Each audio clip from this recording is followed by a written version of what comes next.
सुबह उठते ही सबसे पहला काम क्या करते हो आप? अलार्म बंद करते हो और फिर हाथ अपने आप फोन की तरफ चला जाता है। 2 मिनट के लिए बस नोटिफिकेशंस चेक करने का सोचते हो और जब होश आता है तब तक 40 मिनट निकल चुके होते हैं। ये कोई अकेली घटना नहीं है, ये रोज की कहानी है और यही रोज की कहानी आपका पूरा फ्यूचर खा रही है। हमने भी ये सब झेला है।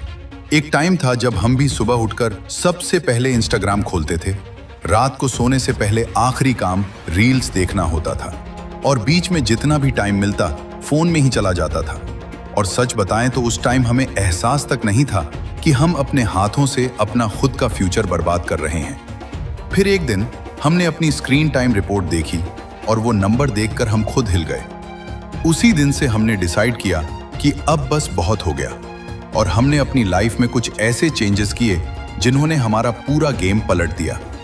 आज इस वीडियो में हम आपके साथ वही सच शेयर करेंगे कि कैसे आपका फोन चुपचाप आपका फ्यूचर खा रहा है और आपको इसके बारे में पता तक नहीं चल रहा। ये वीडियो आपको अनकंफर्टेबल कर सकती है क्योंकि हम कोई शुगर कोटेड बातें नहीं करने वाले। हम आपको वो हार्श रियलिटी दिखाएंगे जो शायद कोई आपको बताना नहीं चाहता। तो अगर आप सच में अपनी लाइफ बदलना चाहते हो तो इस वीडियो को स्किप मत करना, पूरा देखना, क्योंकि ये आपकी सोच पूरी तरह बदल सकती है। सबसे पहले ये समझो कि ये फोन कोई साधारण चीज नहीं है। ये एक ऐसी मशीन है जिसे हजारों स्मार्ट इंजीनियर्स ने मिलकर बनाया है सिर्फ एक पर्पस के लिए, आपका ज्यादा से ज्यादा टाइम खींचना। हर नोटिफिकेशन, हर रेड डॉट, हर ऑटो प्ले वाली रील, ये सब कोई कोइंसिडेंस नहीं है। ये सब साइकोलॉजी पर बेस्ड है। और सबसे बड़ी बात यह है कि ये फाइट बराबरी की नहीं है। एक तरफ आप हो अकेले अपनी विल पावर के साथ और दूसरी तरफ पूरी की पूरी कंपनी है जिसका पूरा बिजनेस मॉडल ही इस बात पर टिका है कि आप उनके ऐप में जितना ज्यादा टाइम बिताओ उतना अच्छा। तो अगर आप बिना किसी स्ट्रैटेजी के इस फोन के सामने बैठ जाते हो तो आप ये फाइट पहले ही हार चुके हो। और ये सिर्फ हमारी बात नहीं है, यह उन्हीं लोगों की बात है जिन्होंने यह ऐप्स बनाए हैं। कई पुराने टेक एम्प्लॉइज ने खुद यह कबूल किया है कि उनके ऐप्स जानबूझकर इस तरह डिजाइन किए जाते हैं कि आप ज्यादा से ज्यादा देर तक चिपके रहो।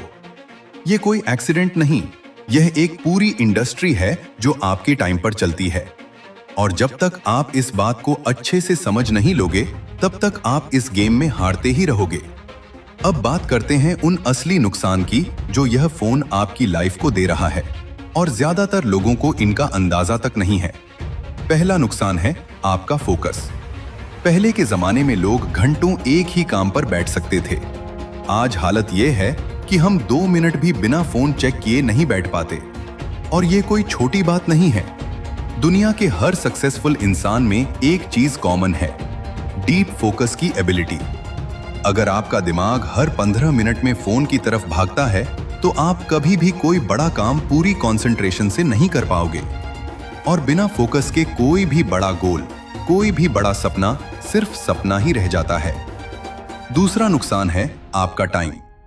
जरा सोचो, अगर आप रोज 4 घंटे फोन पर स्क्रॉल करते हो तो एक साल में यह कितना बनता है? करीब 60 दिन। पूरे 2 महीने 2400 घंटे सिर्फ स्क्रॉल करने में। और यह वो टाइम है जो कभी वापस नहीं आएगा।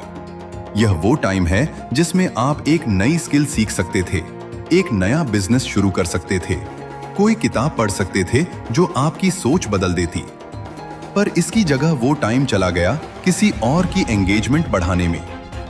तीसरा नुकसान है आपकी कंपैरिजन की आदत। हर बार जब आप किसी और की हाईलाइट रील देखते हो, उनकी नई गाड़ी, उनकी ट्रिप, उनकी सक्सेस, तो आपके दिमाग में एक चीज चुपचाप घुस जाती है, ये फीलिंग कि आप पीछे हो। और यह फीलिंग आपको मोटिवेट नहीं करती, यह आपको अंदर से खोखला करती है। असली दुनिया में कोई भी अपनी स्ट्रगल नहीं दिखाता, सब बस अपने हाइलाइट्स दिखाते हैं। और आप उन हाइलाइट्स को अपनी पूरी लाइफ से कंपेयर करके खुद को छोटा महसूस करते रहते हो। चौथा नुकसान है आपकी नींद। रात को सोने से पहले फोन चलाना अब इतना नॉर्मल हो गया है कि किसी को यह गलत भी नहीं लगता। पर सच यह है कि उस ब्लू लाइट और उस एंडलेस स्क्रॉलिंग की वजह से आपका दिमाग कभी सही तरीके से रिलैक्स ही नहीं हो पाता और अगली सुबह आप उठते हो थके हुए, अनमोटिवेटेड, बिना किसी एनर्जी के। और यह साइकिल हर दिन रिपीट होती है। कमजोर नींद, कमजोर दिन, फिर कमजोर नींद। पांचवा नुकसान सबसे खतरनाक है। यह है डोपामाइन का ट्रैप। हर स्क्रॉल पर आपको एक छोटा सा डोपामाइन हिट मिलता है और धीरे धीरे आपका दिमाग बड़े मीनिंगफुल कामों से बोर होने लगता है, क्योंकि वो इतना इंस्टेंट रिवॉर्ड नहीं देते। पढ़ाई बोरिंग लगने लगती है, बिजनेस बनाना मुश्किल लगने लगता है, जिम जाना मुश्किल लगने लगता है, क्योंकि इन सब का रिवॉर्ड इंस्टेंट नहीं है। और यही वजह है कि आज की जनरेशन में पेशेंस लगातार कम होती जा रही है। छठा नुकसान है आपके असली रिलेशनशिप्स। आप फैमिली के साथ बैठे होते हो, दोस्तों के साथ टेबल पर होते हो, पर ध्यान कहीं और होता है, फोन की स्क्रीन पर। सामने वाला इंसान बात कर रहा होता है और आप बस बोलकर फोन स्क्रॉल करते रहते हो। धीरे धीरे ये चीज रिश्तों में एक गैप बना देती है और आपको पता भी नहीं चलता कि कब आपने असली लोगों की जगह एक स्क्रीन को दे दी। सातवां नुकसान है आपकी क्रिएटिविटी। जब भी दिमाग को थोड़ा भी खाली टाइम मिलता है, बोर्डम का एक पल आता है, हम फौरन फोन उठा लेते हैं। पर यही बोर्डम वाला पल असल में सबसे ज्यादा क्रिएटिव पल होता है। यहीं पर नए आइडियाज आते हैं, यहीं पर दिमाग खुद से सोचना शुरू करता है। जब आप उस पल को भी फोन से भर देते हो तो आप अपनी क्रिएटिविटी को जन्म लेने से पहले ही मार देते हो। आठवां नुकसान है प्रोक्रेस्टिनेशन की आदत। एक इंपॉर्टेंट काम सामने होता है, डेडलाइन पास होती है और फिर भी हाथ फोन की तरफ चला जाता है, बस 5 मिनट बोलकर। और वो 5 मिनट कब 2 घंटे बन जाते हैं पता ही नहीं चलता। ये पैटर्न बार बार रिपीट होता है जब तक कि प्रोक्रेस्टिनेशन एक हैबिट नहीं बन जाती और हैबिट एक दिन आपकी पूरी आइडेंटिटी बन जाती है। अब यहाँ पर एक कड़वा सच बताना जरूरी है। अगर आप अभी इसी तरह से फोन यूज करते रहे बिना किसी कंट्रोल के, तो 5 साल बाद आपकी लाइफ आज से बहुत ज्यादा अलग नहीं होगी। वही जगह, वही सिचुएशन, बस उम्र बढ़ी हुई होगी। और ये सोचकर डर लगना चाहिए, क्योंकि टाइम किसी का इंतजार नहीं करता। तो अब सवाल ये है कि इससे बाहर कैसे निकलें? ये हम आपको बताएंगे, पर उससे पहले एक ऑनेस्ट बात। इसके लिए कोई मैजिक ट्रिक नहीं है, इसके लिए डिसिप्लिन चाहिए होगी। और डिसिप्लिन कोई एक दिन में नहीं आती, यह प्रैक्टिस से आती है। पहला स्टेप है अपनी स्क्रीन टाइम के बारे में ऑनेस्ट होना। ज्यादातर लोग अपनी असली स्क्रीन टाइम देखना ही नहीं चाहते, क्योंकि वो नंबर उन्हें अनकंफर्टेबल कर देता है। पर वही डिस्कंफर्ट आपका पहला वेकअप कॉल बन सकता है।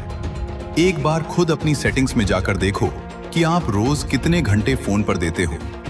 ये नंबर आपको हिट करेगा और यही हिट आपको बदलाव के लिए तैयार करेगा। दूसरा स्टेप है नोटिफिकेशंस को कंट्रोल करना। हर ऐप को नोटिफिकेशन भेजने की परमिशन देना बंद करो। सिर्फ जरूरी ऐप्स को ऑन रखो, बाकी सब ऑफ कर दो। जब नोटिफिकेशंस कम आएंगे तो आपका दिमाग बार बार फोन उठाने के लिए ट्रिगर नहीं होगा। तीसरा स्टेप है अपने फोन को अपने बेडरूम से बाहर रखना। रात को सोते वक्त फोन को दूसरे कमरे में रखो या कम से कम बेड से दूर रखो। शुरू में यह अजीब लगेगा, पर कुछ दिनों में आपकी नींद इतनी बेहतर हो जाएगी कि आप खुद इस चेंज को थैंक्स बोलोगे। चौथा स्टेप है अपने दिन में कुछ ऐसे ब्लॉक बनाना जहां फोन बिल्कुल टच ही ना हो। सुबह उठने के पहले 1 घंटे और रात को सोने से 1 घंटे पहले फोन से पूरी तरह दूर रहो। यह 2 घंटे आपकी पूरी दिन की एनर्जी और आपकी नींद दोनों को बदल देंगे। पांचवा स्टेप है फोन की जगह किसी और चीज में बिजी होना। जब भी हाथ अपने आप फोन की तरफ जाए, उस मोमेंट में एक किताब उठा लो, वॉक पर निकल जाओ या अपने किसी स्किल पर काम करना शुरू कर दो। दिमाग को कुछ न कुछ चाहिए होता है, तो उसे कुछ बेहतर दे दो। छठा स्टेप है अपने घर में कुछ फोन फ्री जोन्स बनाना, जैसे डाइनिंग टेबल पर फोन नहीं, फैमिली के साथ बैठे वक्त फोन नहीं। शुरू में फैमिली वाले भी हैरान होंगे, पर धीरे धीरे यह एक नई हेल्दी हैबिट बन जाएगी और आपके रिश्ते खुद ब खुद मजबूत होने लगेंगे। सातवां स्टेप है अपने फोन की स्क्रीन को बोरिंग बनाना। कलरफुल आइकन्स की जगह ग्रे स्केल मोड यूज करो। होम स्क्रीन से डिस्ट्रैक्टिंग एप्स हटा दो। जब फोन देखने में ही इंटरेस्टिंग नहीं लगेगा तो आपका दिमाग खुद उसकी तरफ कम आकर्षित होगा। यह एक छोटा सा ट्रिक है, पर इसका असर बहुत बड़ा होता है। और यहां पर एक चीज क्लियर कर देते हैं, हम ये नहीं कह रहे कि फोन बुरा है। फोन एक टूल है, एक पावरफुल टूल, जिससे आप पैसा भी कमा सकते हो, नई स्किल्स भी सीख सकते हो, दुनिया के किसी भी कोने से नॉलेज भी ले सकते हो। प्रॉब्लम फोन नहीं है, प्रॉब्लम है उसका बिना कंट्रोल के इस्तेमाल। एक इंसान वही फोन यूज करके अपना बिजनेस बना लेता है और दूसरा इंसान वही फोन यूज करके अपने साल बर्बाद कर देता है। फर्क सिर्फ इंटेंशन और डिसिप्लिन का है। अब यहां पर आती है असली बात। बदलाव कभी आसान नहीं होता। पहले कुछ दिन आपको बहुत अजीब लगेगा, हाथ बार बार फोन की तरफ जाएगा, आपको लगेगा कि आप कुछ मिस कर रहे हो।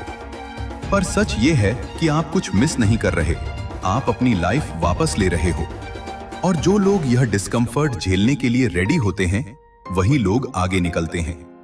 बाकी लोग वहीं रुके रहते हैं जहां थे, स्क्रॉल करते हुए, अपने आप को मोटिवेट करने वाली एक और रील देखते हुए, बिना कोई एक्चुअल एक्शन लिए। और इसके लिए एक प्राइस चुकाना पड़ेगा। जब आपके दोस्त रात को 2-2 घंटे रील्स देखकर सोएंगे, आप उस टाइम में एक किताब पढ़ रहे होगे या अगले दिन की प्लानिंग कर रहे होगे। जब लोग हर छोटी बात पर अपना फोन उठाकर स्टोरी डालेंगे, आप चुपचाप अपना काम कर रहे होगे। शुरू में लोग पूछेंगे कि आप इतने ऑफलाइन क्यों रहते हो, आप ग्रुप चैट्स में एक्टिव क्यों नहीं हो। कुछ लोग आपको बोरिंग भी बोल सकते हैं, पर याद रखना, जो लोग आज आपकी इस डिसिप्लिन पर सवाल उठा रहे हैं, वही लोग कल आपकी ग्रोथ देखकर हैरान होंगे। ये प्राइस छोटा लगता है देने में मुश्किल, पर इसका रिवॉर्ड उससे कहीं बड़ा होता है। एक चीज हमेशा याद रखना, कंसिस्टेंसी मोटिवेशन से ज्यादा पावरफुल होती है। मोटिवेशन आती है और चली जाती है, पर एक बार जब आप एक रूटीन बना लेते हो, फोन कम इस्तेमाल करने की, अपने गोल्स पर काम करने की, तो वो रूटीन आपको उन दिनों में भी आगे बढ़ाती है जब मोटिवेशन जीरो होती है। इसलिए किसी मूड का इंतजार मत करो, एक सिस्टम बनाओ और उस सिस्टम को फॉलो करो। और एक आखिरी वार्निंग, जिस दिन आपको लगे कि अब तो थोड़ा कंट्रोल आ गया है, थोड़ा रिलैक्स कर सकते हैं, वही सबसे खतरनाक दिन होता है। पुरानी हैबिट्स वापस आने में देर नहीं लगती, इसलिए ये कोई एक बार का एक्सपेरिमेंट नहीं है, यह एक लाइफस्टाइल है जिसे रोज बनाए रखना है। जो लोग ये समझ जाते हैं, वही लोग लंबे टाइम तक इस बदलाव को टिकाए रखते हैं। और आखिर में एक आखिरी बात, ये वीडियो देखकर बंद मत कर देना और वापस उसी रूटीन में मत लौट जाना। अभी इसी वक्त अपने फोन की सेटिंग्स में जाओ और नोटिफिकेशंस कम करना शुरू करो। आज रात फोन को बेडरूम से बाहर रखो। कल सुबह उठकर 1 घंटा फोन को हाथ मत लगाओ। छोटे छोटे स्टेप्स से ही बड़ा चेंज आता है। और अगर आप सच में सीरियस हो अपनी लाइफ बदलने के लिए, तो कमेंट में लिखो कि आप आज से कौन सा एक स्टेप अपनाने वाले हो। हमें सच में पढ़कर अच्छा लगेगा। Thank you for watching.